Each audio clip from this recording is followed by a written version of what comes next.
Hi, welcome to my channel. My name is Molly. Almost New Year's Day. Candied bacon,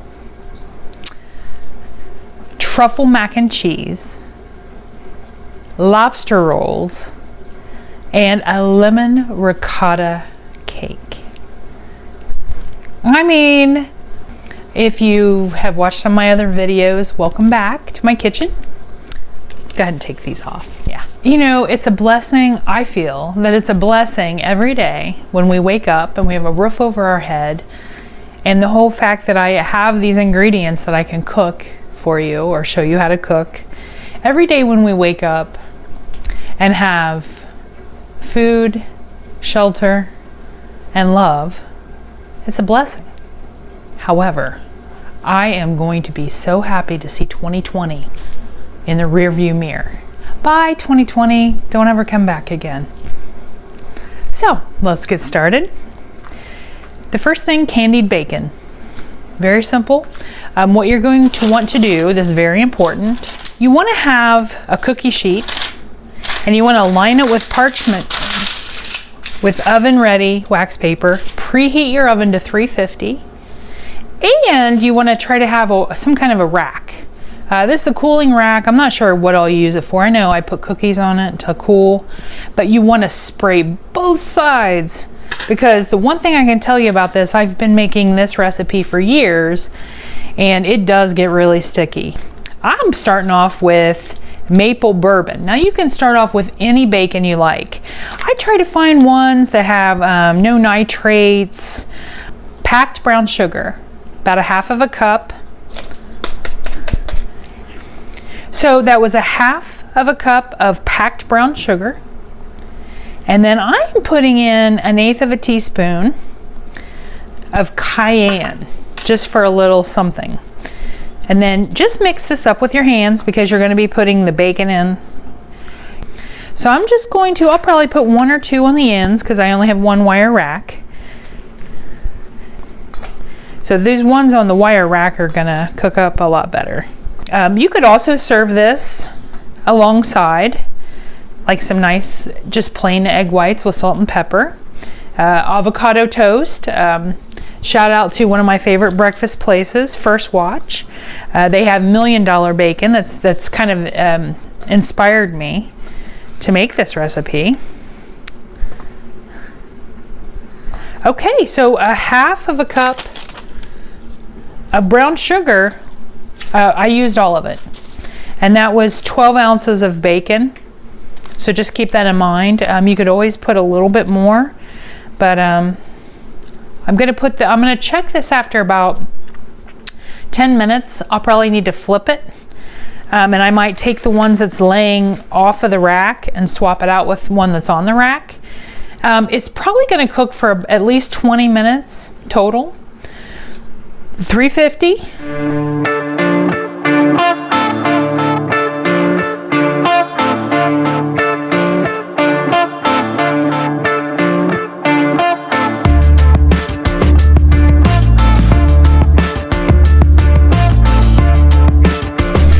Mention truffle oil.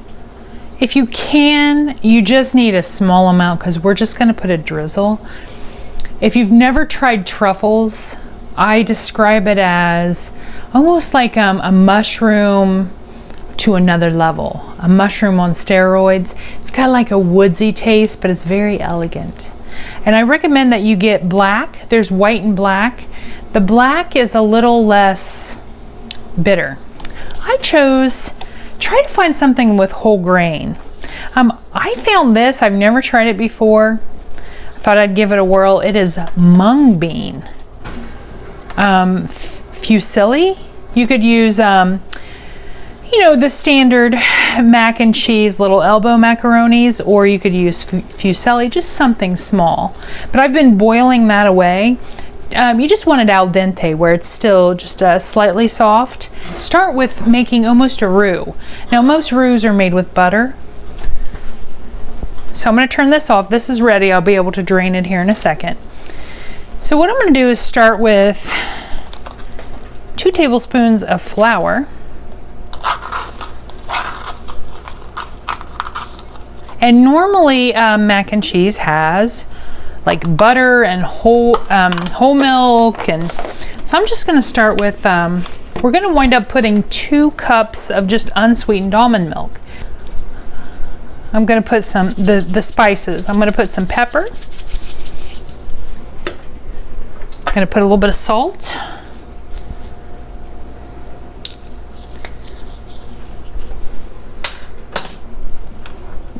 Dry mustard.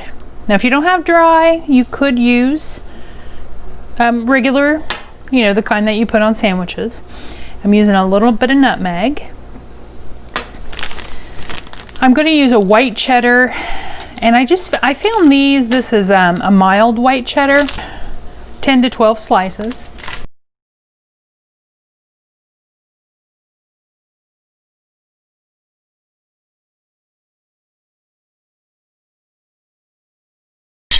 And what will happen is when you put more liquid in, it's going to thicken everything up. And then I'm going to wind up baking everything. And I'm going to put about a half of a cup of Parmesan, shredded Parmesan cheese on top. That's going to create a crust. See how it's kind of on the bottom formed? So this is ready. I'm going to go ahead and put in my mushrooms, my shallots, my cream cheese, and my cheese. Just kind of tear up the slices here and there, and then I'll show you what it looks like once I've started to. And the milk, I'm going to go ahead and put all the milk in. That's 2 cups of unsweetened almond milk. They're done, and remember al dente, where it still has a bite, like it's slightly soft, because they're going to cook a little bit more. And if you made them completely done, they might get mushy. Then I have the mushroom and cheese sauce. Everything's melted, so I'm just going to dump the fusilli in there, and then you're just going to put it in that. Now with this casserole dish, I did spray it, just because you just don't want it to stick to the bottom. We're going to put, this is again about a cup of Parmesan cheese, just shredded. If you don't have any shredded, you can just easily put it in your food processor. And then this is going to go in the oven, 400 degrees, for about, I'm going to check it, you just want it to get golden and bubbly. I'm going to check it, it's probably going to go for a good half hour, but I'm going to check it in about 15-20 minutes. It's done. It did cook at 400 degrees for about 20-25 minutes. And now be very careful not to put too much of this truffle oil. In fact, I think I'm going to just put a little bit in the lid. You want to just be very cautious because it is a very strong flavor profile. Just here and there. You can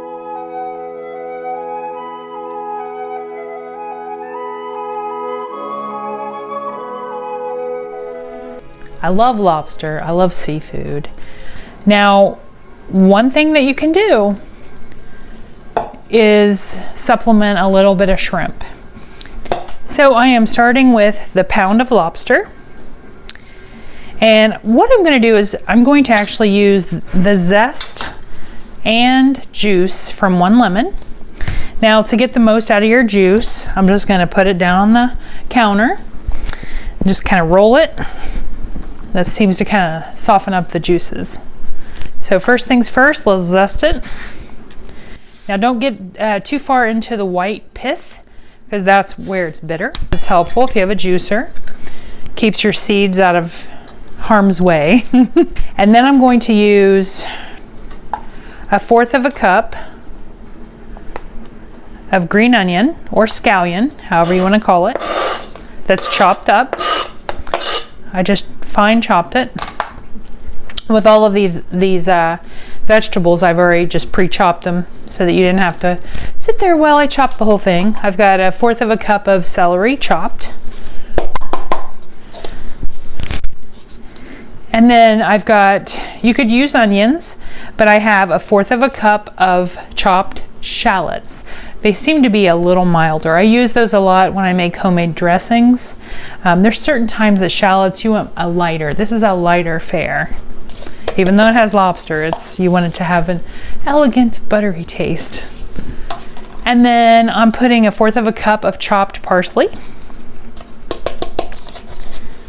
salt and pepper, generously pepper. And with salt, just a pinch. And then the creamy part of this, now most lobster rolls actually call for mayonnaise. Remember, I try to go a little bit lighter, even though this is a decadent episode.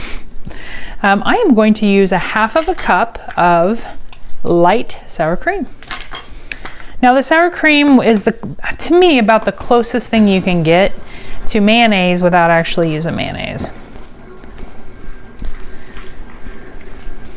No one will ever miss the mayonnaise in this. I'm gonna plate it up.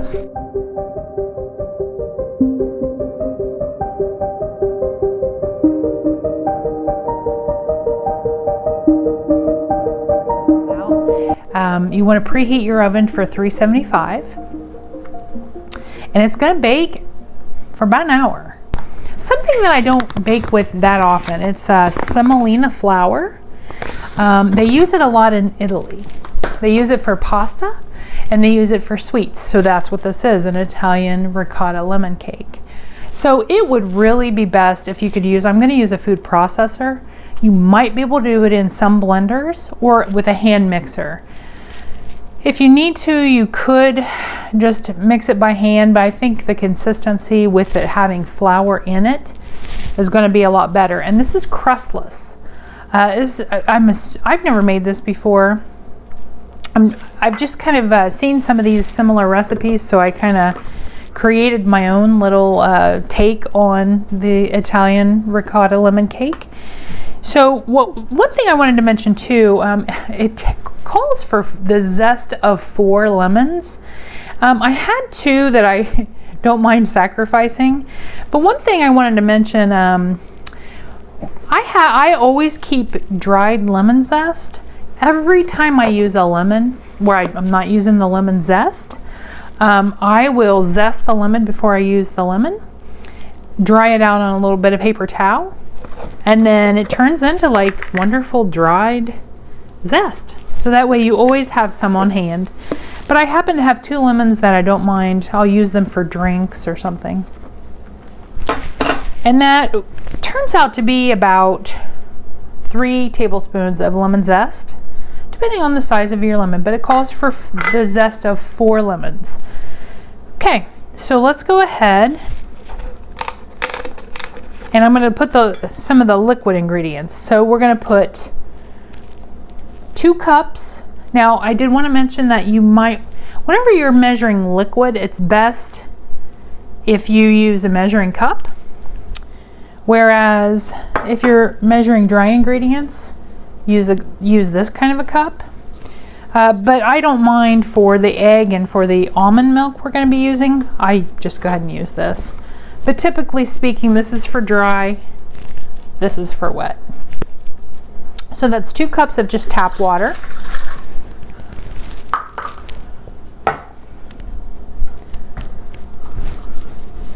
And I could actually go ahead and use, since I've taken the water out, I can go ahead and use this. And you want to just have it resting on a level surface. So that's 1 cup of egg.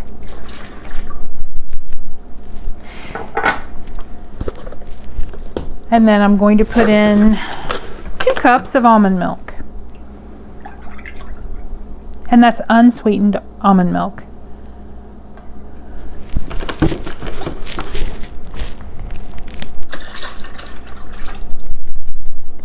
Okay.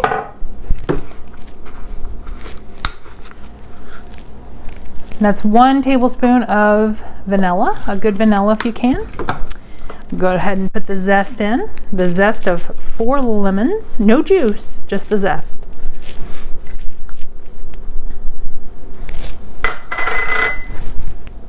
One cup of sugar, just regular granulated sugar. And 1.5 cups of semolina flour.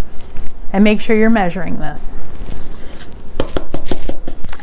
And then one thing that you'll want to reserve off to the side, 3 tablespoons of powdered sugar, because that's going to be sprinkled on the top after it cools. Oh yes, and a pinch of salt. Always put a good pinch of salt, even in your sweets.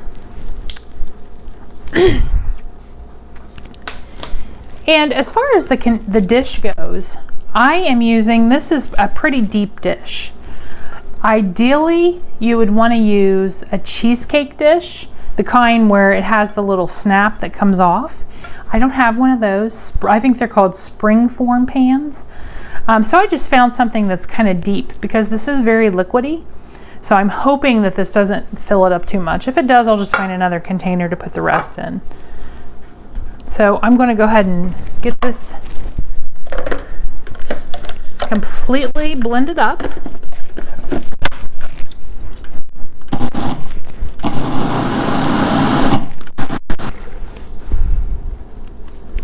And it really actually looks like a custard.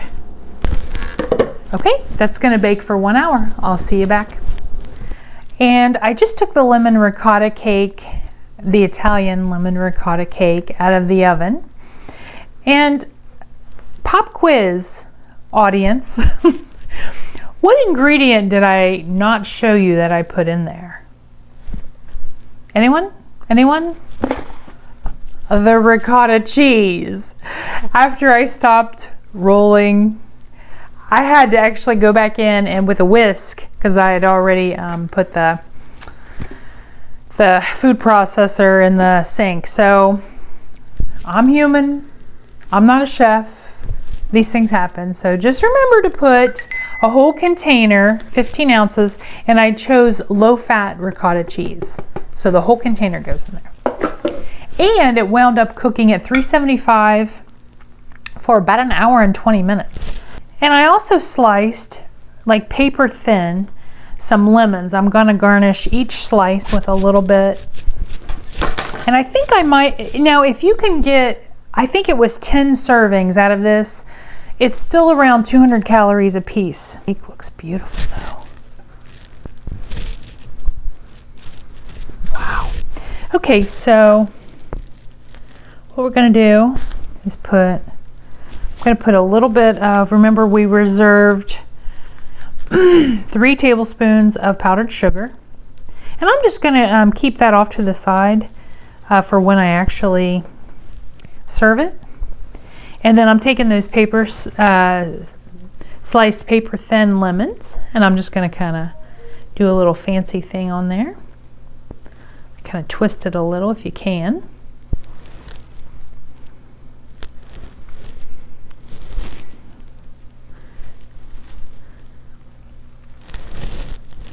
Okay, there is Italian lemon ricotta cake. Done lighter, but it's still decadent food. So 2020 has been quite a roller coaster. And I am sure hoping that 2021 brings a lot more promise. Again, just like I started this video, every day we wake up and we have food on the table and a roof over our head. It is a blessing.